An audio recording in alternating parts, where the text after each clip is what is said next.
Welcome back to World Crisis Radio. This is Webster Tarpley here in Washington, D.C. So Mrs. Clinton confronted by some rather intelligent Pakistanis. How can we trust the U.S.? You can't. I hope I've contributed something to that. I was on Pakistan television back in January thanks to Ibrahim Maliki, one of the leading Pakistani talk show hosts, and warned that the goal of this entire thing is to bust Pakistan into parts, 4 parts, 5 parts, and that the overwhelming emphasis here is an anti-Chinese thrust. So, the bombs in Iraq, Mrs. Clinton's debacle in Pakistan, and then this bomb, and this is the main issue now, a large bomb in Peshawar. Peshawar, of course, being the city from which all of those Iran-Contra operations were done. Right across the Khyber Pass from Kabul is Peshawar, and this time it was a bomb placed in the women's market designed to kill maximum numbers of women and children.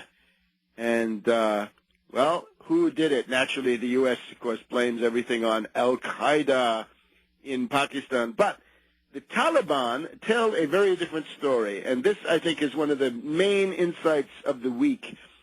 We have the Chinese news agency, Xinhua, New China, and they report, first of all, the chief of the Taliban in Pakistan. This guy's name is Hakimullah Maqsood. Hakimullah Maqsood says the U.S. placed the bomb in the women's market, killing 108 people, principally women and children. This is by way of a Pakistani local news agency called NNI. And it is in the town of Chowk Yadgar. Another injuries in addition to the dead, 108 dead, 150 injured. So the word from the Taliban is that Blackwater did it, that this is a U.S. operation bootlegged through the infamous private security firm Blackwater. He claimed that American security agency Blackwater and Pakistani agencies were involved in attacks in public places, and this was then blamed on the militants.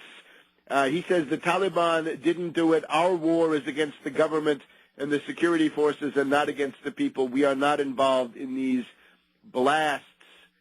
You've got Azam Tariq, the official spokesman of the Taliban, saying that if you don't report this, that they'll come after you. So these are, of course, the Taliban.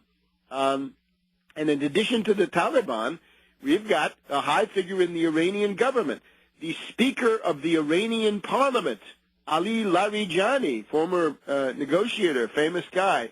This is also Xinhua, Chinese news agency, New China, October 29th, Tehran.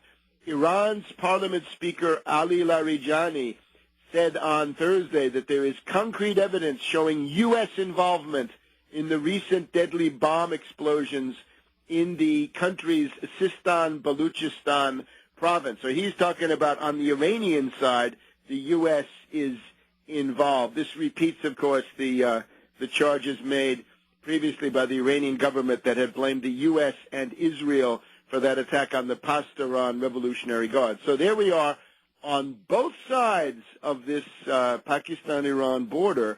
We've got the U.S. being directly accused of setting up large bomb attacks. Many top leaders of the Pasdaran Revolutionary Guard killed on the Iranian side, and more than 100, primarily women and children, killed in the Peshawar women's market. So what does this point to? That there's an escalation. We've had Obama now going to Dover Air Force Base in Delaware and receiving his harvest of death, because he is now the warmonger in chief. This Afghanistan is now Obama's war, and with the usual hypocrisy and maudlin sentimentality, Obama was crying crocodile tears for the bereaved families of, I think, about 15 coffins that came off the plane. Plenty of coffins for Obama to choose from. This has been the deadliest month in Afghanistan in the entire war. It's now officially worse than August, which had been the previous record of U.S. deaths. We're now up to 54 combat deaths, but that is sure to be surpassed today, on October 30th, and tomorrow, October 31st. So we'll be above 54 by all indications so far, and that is the worst month. Now, Obama's photo op, I think, clearly indicates that he is preparing to escalate. He's beginning to wrap himself in the flag and in the bloody shirt of the gallant dead. This is the same kind of hypocrisy and scoundrel behavior that we became accustomed to under Mad Dog Bush the Younger. Obama does it, of course, in his typically soothing and slimy, slippery, and evasive way, but the coffins are now multiplying. This 54, that's as bad as many, many months in Iraq ever got. It's also interesting, the bombs in Kabul, Afghanistan, this is apparently Taliban. The Taliban say that they cannot carry on their usual military activities now because of the onset of winter in Afghanistan, but that they will continue with bombings and other attacks inside the city of Kabul, which up to now had been a kind of privileged sanctuary. So this is going to get to be quite wild, and it means that there will be no peace. Even though the mountain passes will be covered with snow, the streets of Kabul presumably are going to become the main combat theater. Now, the escalation, this week we've had Barkey's War Games.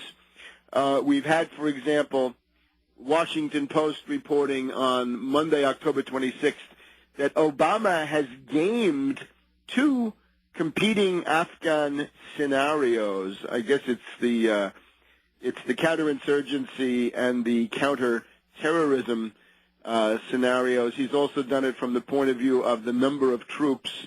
One exercise led by Admiral Mike Mullen, chairman of the Joint Chiefs of Staff, dealt with the likely result of inserting 44,000 more troops into the country to conduct a full-scale counterinsurgency. So Obama's war games, Field Marshal Barkey and his war games. The other news on this is that Obama has demanded province-by-province reports. He wants details on how every province of Afghanistan is being run. This is now Washington Post of yesterday, Thursday. Obama seeks study on local leaders for the troop decisions, provinces to be analyzed. Sounds like Carter and his obsessive micromanagement. Back in a minute with World Crisis Radio.